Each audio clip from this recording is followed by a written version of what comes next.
बेटी का फर्ज। प्रताप अपनी लाडली बेटी नेहा के लिए बेड टी लेकर उसके पास जाता है और अपनी बेटी से कहता है, अरे मेरी प्यारी सी बच्ची, चलो अपना चांद सा मुखड़ा अपने पापा को दिखाओ। तुम्हारे पापा तुम्हारे लिए बेड टी लेकर आ गए हैं। चलो चलो जल्दी उठो बेटा। गुड मॉर्निंग पापा, आप कितने अच्छे हैं, रोज मेरे लिए बेड टी लेकर आते हैं। चलो उठो, तुम्हें हॉस्टल भी जाना है ना। पापा कितनी जल्दी छुट्टियां खत्म हो गई, मुझे ना आपको छोड़कर जाने का मन ही नहीं कर रहा। मुझे पता है बेटा, पर पढ़ाई सबसे पहले। चलो अब जल्दी से उठो, नहीं तो लेट हो जाओगे। और जल्दी से अपनी चाय खत्म करके रेडी होकर नीचे आ जाओ। अपने पापा की हाथ की बनी हुई चाय पीकर नेहा जल्दी से अपने हॉस्टल के लिए रेडी होकर नीचे आती है। पापा के पैर छूती है और गले लगते हुए कहती है, पापा आप भी साथ चलो ना। अब मेरी बच्ची डॉक्टर बनकर ही वापस आएगी, और जब मेरा मन किया करेगा ना, तब मैं तेरे हॉस्टल आ जाऊंगा तुझसे मिलने के लिए, ठीक है? हाँ। इतना कहकर नेहा अपना बैग उठाकर हॉस्टल के लिए निकल जाती है और वहीं अब पढ़ाई करने लग जाती है। ऐसे ही कुछ समय बीत जाता है। एक दिन उसकी मुलाकात मोहन नाम के लड़के से होती है। मोहन भी डॉक्टरी की पढ़ाई कर रहा होता है। देखते ही देखते उन दोनों के बीच काफी अच्छी दोस्ती हो जाती है।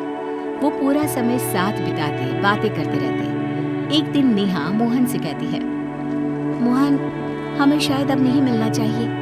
मैं यहाँ पढ़ाई करने आई थी, लेकिन तुमसे दोस्ती हो गई और हम दोनों की दोस्ती कुछ ज्यादा ही आगे बढ़ रही है। मुझे अपने करियर पर फोकस करना है। प्लीज तुम भी अपने करियर पर फोकस करो और मुझे भी करने दो।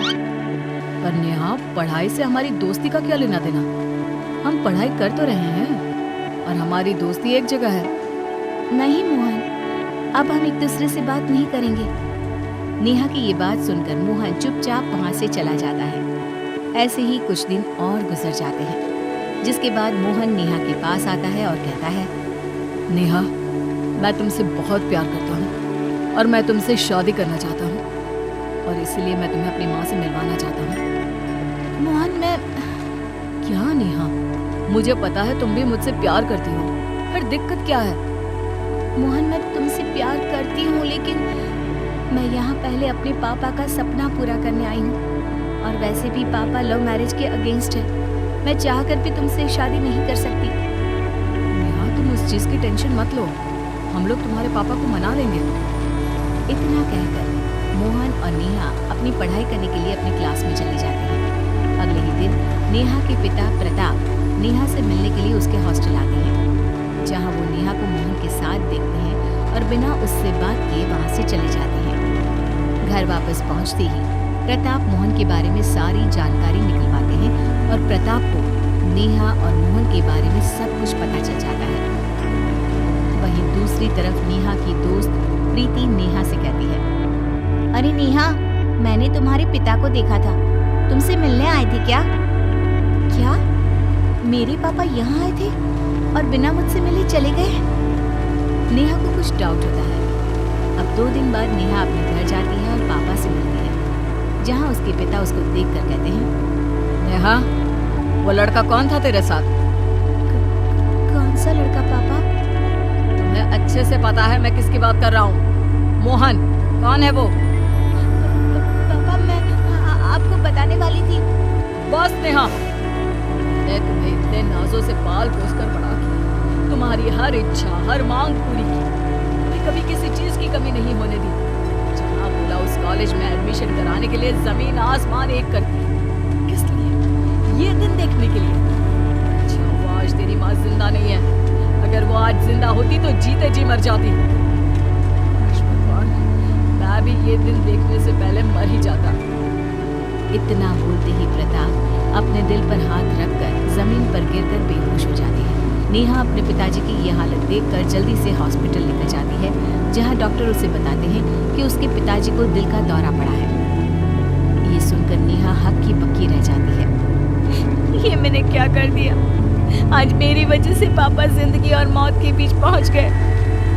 पापा ने माँ और पिता दोनों का फर्ज अच्छे से निभाया, और एक अच्छी बेटी भी नहीं बन पाई। अब मैं एक बेटी होने का फर्ज निभाऊंगी। मैं अपना करियर बनाऊंगी और पापा के सपनों को पूरा करूंगी। नेहा अपने पिता प्रताप के पास जाती है। कुछ देर बाद प्रताप को भी होश आ जाता है और नेहा अपने पिता से कहती है, पापा मुझे माफ कर दीजिए, मैं आपसे बहुत प्यार करती हूँ और मैं आपको खोना नहीं चाहती। मैं वही करूँगी जो आप चाहोगे। मैं सिर्फ और सिर्फ अपनी पढ़ाई पर ध्यान दूंगी और एक बहुत बड़ी डॉक्टर बनकर दिखाऊंगी। आपको मुझ पर नाज होगा। ये सुनकर प्रताप नेहा को गले से लगा लेता है। इसी तरह 5 साल बीत जाते हैं। अब नेहा एक बहुत बड़ी डॉक्टर बन जाती है और एक अच्छे से बहुत बड़े हॉस्पिटल में काम करने जाती है, जहां उसकी मुलाकात एक बार फिर से मोहन से होती है। मोहन को देखकर नेहा की पुरानी यादें ताज़ा हो जाती है और वो खुद के आंसुओं को रोक नहीं पाती। नेहा को देखकर मोहन उसके पास आता है और कहता है, इतने सालों बाद तुम्हें देखकर अच्छा लगा, लेकिन तुम रो क्यों रही हो? छोड़कर तो तुम ही गई थी ना। मैं तो आज भी वहीं खड़ा तुम्हारा इंतजार कर रहा हूँ। मोहन मुझे माफ कर दो। उस समय वही हम दोनों के लिए सही था और आज भी मैं तुमसे यही बोल सकती हूँ कि हम कभी एक नहीं हो सकते मोहन। इतना बोलते ही नेहा वहां से चली जाती है और घर जाकर अपनी डायरी में अपनी सारी मन की बातें लिख देती है कि तभी वहां प्रताप आ जाता है। नेहा जल्दी से अपने आंसुओं को पोंछ लेती है और पिता से कहती है, पापा आप यहाँ? बेटा तू अब तक हॉस्पिटल नहीं गई? मैं हॉस्पिटल गई थी पापा, लेकिन कुछ काम याद आ गया इसलिए मैं आ गई। अच्छा मैं चलती हूँ। ये बोलकर नेहा वहाँ से चली जाती है। प्रताप अपनी बेटी की डायरी पढ़ लेता है, जिसके अगले ही दिन वो नेहा की शादी की बात शुरू कर देता है। नेहा भी अपने पापा की खुशी के लिए एक बार भी बिना कोई सवाल किए या लड़के की फोटो देखे बिना शादी के लिए हामी भर देती है। दिन बीतते हैं और शादी हो जाती है।